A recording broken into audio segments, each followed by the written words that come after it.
Top stories this evening, sponsored by Courts, bringing value home. Political party representatives briefed on technical aspects of election preparedness ahead of nomination day. AFC drops Fernandes, Duncan and RAMSAROOP after aligning with APNU. Cab driver seeking justice over 2018 stabbing, says suspect in hiding in broad daylight. And Ministry of Education turns a sod for $979 million. VREEDEN Secondary School. HGP Nightly News begins now.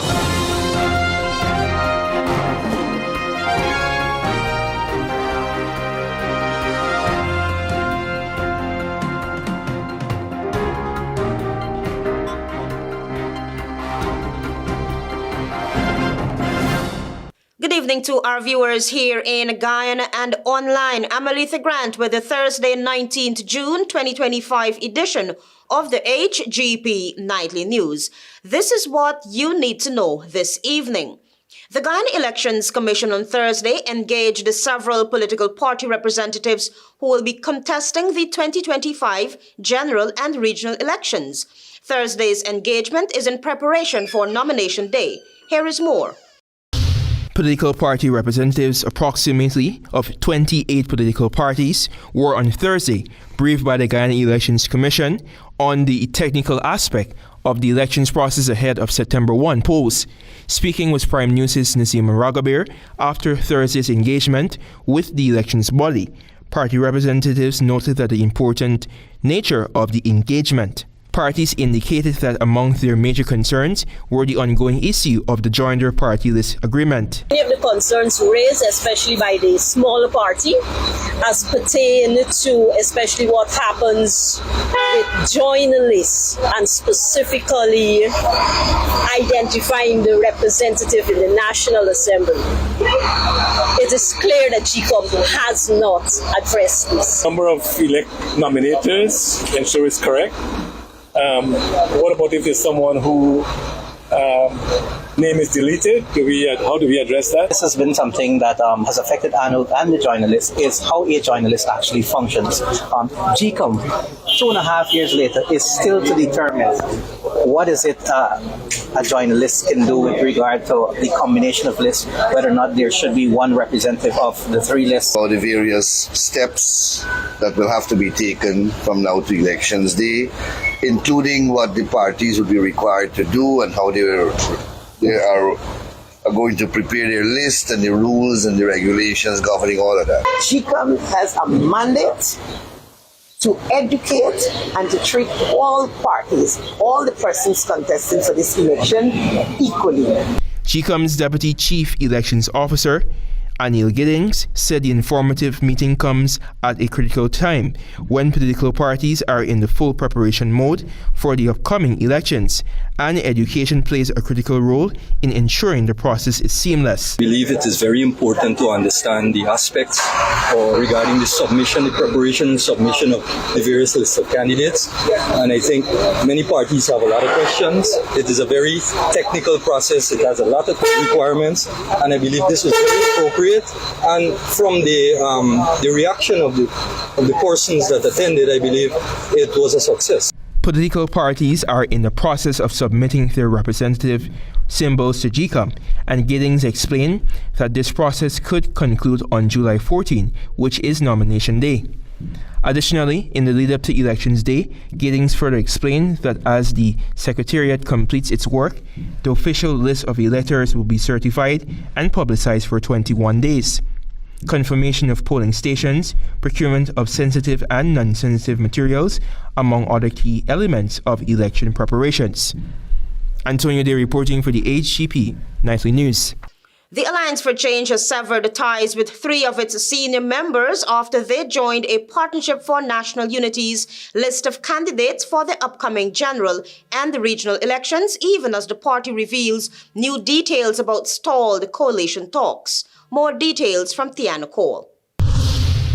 With Alliance for Change AFC members Juretta Fernandes, Shara Duncan and Ricky RAMSAROOP signing on to the list of candidates for the Partnership for National Unity, APNU, to contest the upcoming elections. Fernandes being tipped as a prime ministerial candidate, the AFC has formally terminated their membership. In a statement late Wednesday, the party noted that, guided by its constitution and principles, it considers the trio has chosen to forfeit their membership by aligning with another political organization. Regarding the status of coalition talks, the AFC stated that on May 17, 2025, it submitted a revised coalition proposal to APNU. The updated proposal reduced the AFC's demand for seats and positions to 35%, down from the initial 65% that had been suggested during earlier negotiations. With nomination day for the upcoming elections fast approaching, the AFC says it remains open to coalition building. However, it noted that in the last proposal, the party made significant concessions, offering APNU nearly all of what it had requested, all in an effort to fulfill its commitment to public sentiment and the broader call for a unified opposition. Despite this, the AFC emphasized that it is now evident APNU was and remains uninterested in entering into a coalition agreement. Tiana Cole reporting for the HGP Nightly News. The body of Coretta Blair Sandy bore marks of violence, and French police say a murder investigation is underway. The mother of the dead woman believes it was premeditated murder. Travis Chase is on that story.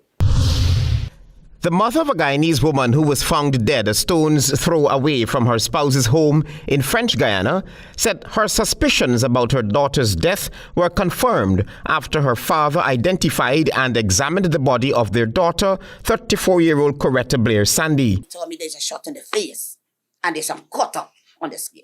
So this is a premeditated thing, because they're cut. Even if you made a mistake and shot, where the cuts came from. Coretta Blair Sandy left with her spouse, Terence Glasgow, for Cayenne on the 29th of May. She was later found in a swamp behind the man's French Guiana house. Her spouse has since returned to Guyana and indicated that he and his wife were attacked by gunmen on their way back to Guyana. Then when she be found, she's right where you're living, wrapped up in 2 sheets. You say that you fire back to this man. This time it's my daughter you fire to. The mother pleaded with police to apply for an extension of Glasgow's mandatory 72 hours to allow French authorities to conduct their probe and an autopsy. What I want is that this boy have a stay until this matter is over and the autopsy and everything is finished and my daughter be handed over so that he could be extradited when the fine came out. If he come out from there before the finding over there, I will not get him.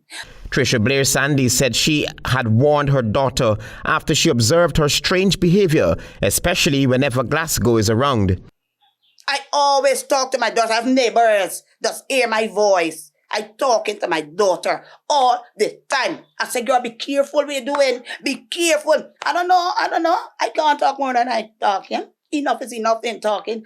Commander of the Police C Division, Assistant Commissioner of Police Kali Parashram, told the Nightly News on Wednesday that the suspect, Terence Glasgow, has been released from police custody on bail as a joint investigation with French police was launched. Travis Chase, HGP Nightly News. Join us after the break. We'll have more news for you. Welcome back. You with the HGP Nightly News. Minister of Foreign Affairs and International Cooperation Hugh Todd on Thursday presided over a high-level open debate of the United Nations Security Council. Tiana Cole has the details. During his address, Todd emphasized that as threats to international peace and security evolve, the global response must also shift. He said the world must begin addressing the root causes of conflict in order to achieve meaningful and lasting solutions. Peace and security cannot be divorced from development. Poverty and underdevelopment are common features across many of the situations of which the Security Council is seized.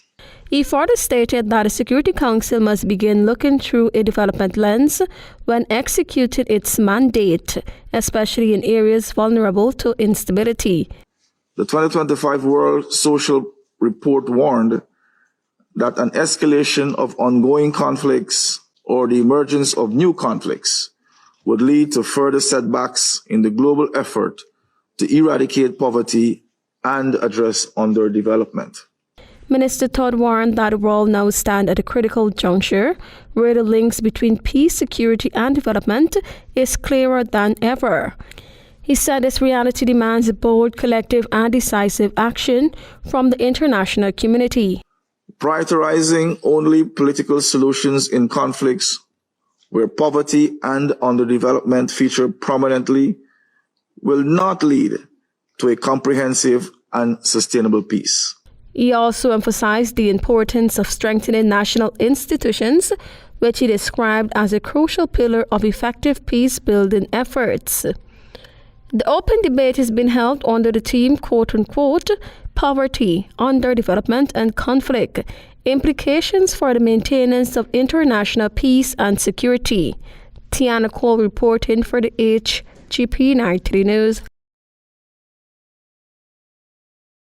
A cab driver is seeking justice over a 2018 stabbing incident. He spoke with Travis Chase and related that the suspect is hiding in broad daylight. Rondell Baptiste, a Plaisance East Coast Demerara cab driver, is begging the police to arrest and prosecute the man who almost took his life in 2018. The suspect, Kevin Dans, is believed to be hiding in plain sight. He always hiding from me. He hiding. Since the story, he hiding. The police never apprehend him. The night of the joking, I fighting for my life. I couldn't be at the station. I had to be rushed to the hospital. Baptiste said Dan stabbed him after he accused him of telling his wife about his extramarital affair. I had a rumor going around with me and him that I tell his wife that he dating this girl, which was not true. This funny business for me. I wouldn't be no part of that. The cab driver said he was unable to file a police complaint until he was released from hospital and was recovering from the stab wounds. He said he's disappointed in the lax manner police at the Vigilance Police Station are handling the matter. Vigilance never make no contact with me. And there is this man free like a boy. And there is me with my joke in my tummy. What do you want now with this? I was looking for justice because it's painful for no, right? The other night, he actually came there. I see, but he was in a car. Mr. Travis, I had to hold my composure. It's unfair to me for this. I'm not a criminal. I never get charged with the police. I don't do drugs. I don't do nothing illegal. What this doing on my belly? Then I get stabbed in my back. Usually reliable sources told Nightly News that the police have made several attempts since 2018 to arrest the suspect, but he continues to evade them. Actually, he walked behind me. I remember I got a weakness also. I remember he knocking me here and I turn around, I fired 2 punches. And there he jerked me in my back. He turned me over and jerked me in my tummy. Baptiste is hoping that the police arrest the suspect, Kevin Dans, as he believes, once again, he's up to no good. Travis Chase, HGP Nightly News. The Ministry of Education on Wednesday turned the sod for the construction of the $979 million VREEDEN Secondary School. Education Minister Priya Manichan on Wednesday turned the sod for the construction of the VREEDEN Secondary School, valued at $979 million. The school, which will be built at Crane on the west coast of Demerara, has been designed as a fully reinforced concrete structure featuring transparent roof sheeting and a circular building outline. It will support the provision of education that satisfies both academic and technical needs while housing more than 500 students. The school will have more than 20 classrooms, a science center for labs for biology, chemistry, and physics, and a TVET center with labs for home economics and industry. Additionally, a sanitary block will be constructed to serve both the student body and teaching staff. It will also boast escape exits, alarms, extinguishers, escape doors, fire retardant panels, and the restricted use of timber and metal ceilings as key elements of the fire prevention system, prioritizing safety. Sports like basketball and cricket, which are important parts of the school's overall curriculum, will also be available to students in outdoor recreation areas. The construction period is expected to last 9 months, with many components being developed concurrently to meet the projected timeline. GR Engineering will serve as a consultant for the project, overseeing all technical and supervisory aspects. Minister of Education Priya Manichan also visited and provided an update on ongoing works at the Tushin Secondary School, which is valued at $864 million. The multipurpose hall, and it's coming along really beautifully. And the whole idea, the new thinking about school, is that it mustn't be burdensome. It must be a place children want to come to. Antonio Day reporting for the HGP Nightly News. More news after the break. Stay with us.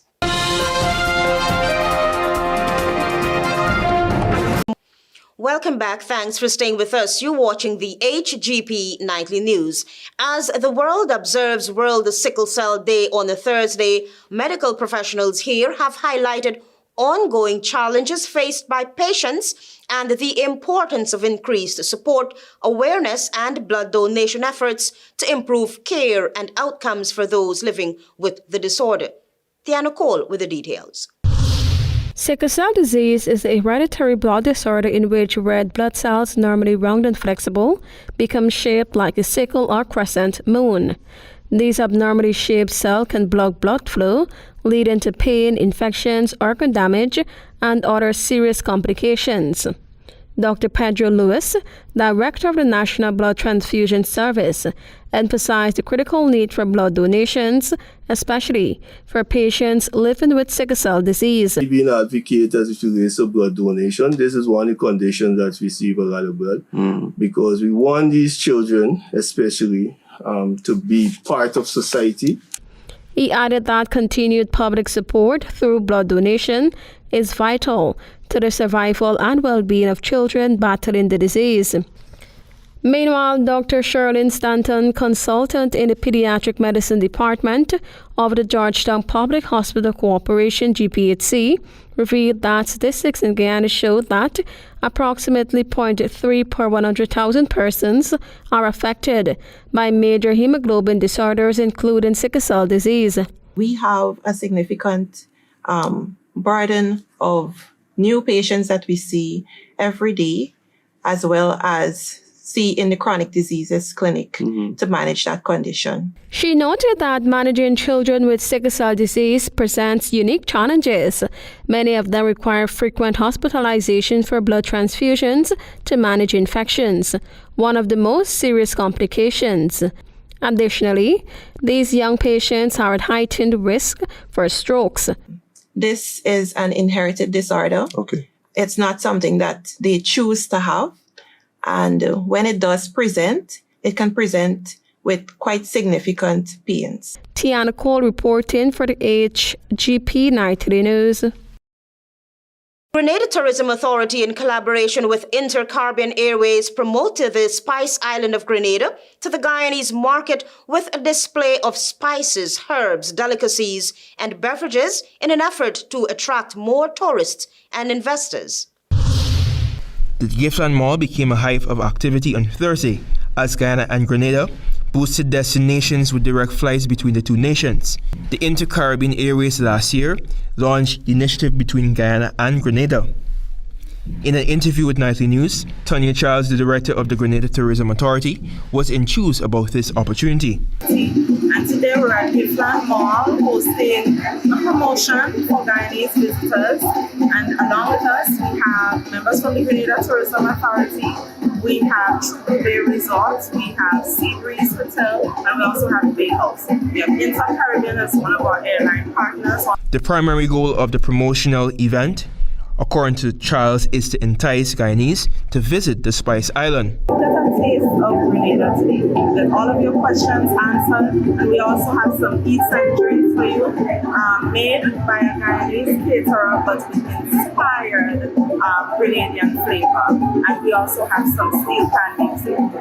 The GTA director also mentioned that participants have the opportunity to win 2 Grenada vacations, which are provided by Inter-Caribbean Airways. We also have hotel stays that you can win from Sickle Bay Resort and Sea Breeze Hotel and Bay House, as well as some island activities.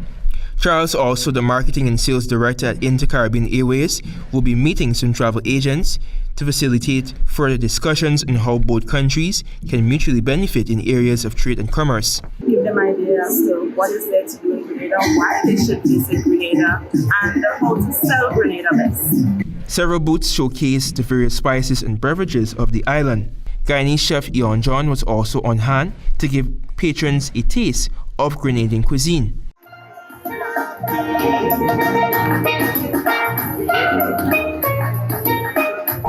I'm Antonio Day reporting for the HGP Nightly News.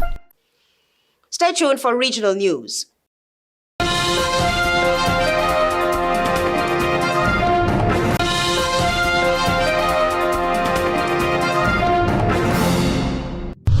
Good evening and welcome to Thursday's edition of the Regional News. Beginning with news in Jamaica. Jamaica says it will use its chairmanship of the 15-member Regional Integration Movement, CARICOM, from July this year to place emphasis on youth as the architects of the future. Prime Minister Andrew Holness, who assumes the chairmanship from Barbados Prime Minister Mia Mottley, noted that the youths of the region account for nearly 60% of the population of the region. And I quote, "You have the power to redefine the Caribbean's place in the world," unquote. Holness said in a special message ahead of the 49th meeting of the Caribbean leaders to be held in Montego Bay from July 6 to 8. Holness spoke of the CARICOM Youth Ambassadors Program as a vital platform for collective voices of young people and encouraged them to be active co-creators of the region's progress. He also placed emphasis on the technological age, pointing out that quote-unquote, digital fluency and creative energy of young people were essential. Meanwhile, Foreign Affairs and Foreign Trade Minister Kamina Johnson-Smith told Jamaica Information Service think tank on Tuesday that when Jamaica assumes the chairmanship, human development, capacity building, and partnerships will be central to all dialogues and actions. The summit will be held under the theme People Partnerships, Prosperity, Promoting a Secure and Sustainable Future.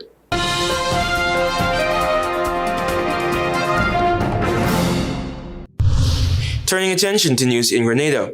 The Grenada government says there has not been an increase in Grenadians being deported from the United States since President Donald Trump returned to the White House in January this year. In February this year, Foreign Affairs Minister Joseph Andal confirmed that Grenada received communications from the Trump administration that several Grenadians were scheduled for deportation, but they did not provide a number. Prime Minister Dickon Mitchell assured Grenadians that as the Minister for National Security, the police are quite vigilant, the immigration authorities are quite vigilant, there has not been any necessary uptake in deportees since Donald Trump came into office. Data from the Royal Grenada Police Force shows that for the 5-year period of 2020 to 2024, 197 nationals were deported to Grenada, with the majority coming from the United Kingdom.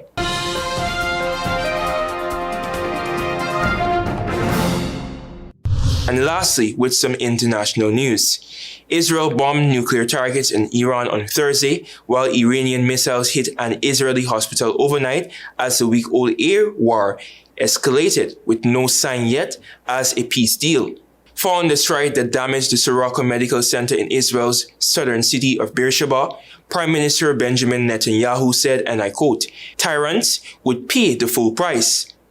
Defense Minister Israel Katz said that military had been instructed to intensify strikes on strategic-related targets in Tehran in order to eliminate the threat to Israel to destabilize the quote-unquote Ayatollah regime. Netanyahu has said that Israel's military attacks could result in the toppling of Iran's leaders, and Israel would do whatever was necessary to remove the existential threat posed by Tehran. Israeli Foreign Minister Gideon Sa'ar, speaking to the reporters outside the damaged hospital, said, and I quote, "Regime change in Tehran was not a goal the Security Cabinet had set for the time being." U.S. President Donald Trump, meanwhile, has kept the world guessing about whether Israel's superpower ally would join it in airstrikes. Trump has veered from proposing a swift diplomatic end to the war to suggesting the United States might join it. On Wednesday, he said nobody knew what he would do. Thanks for watching. I am Antonio Day.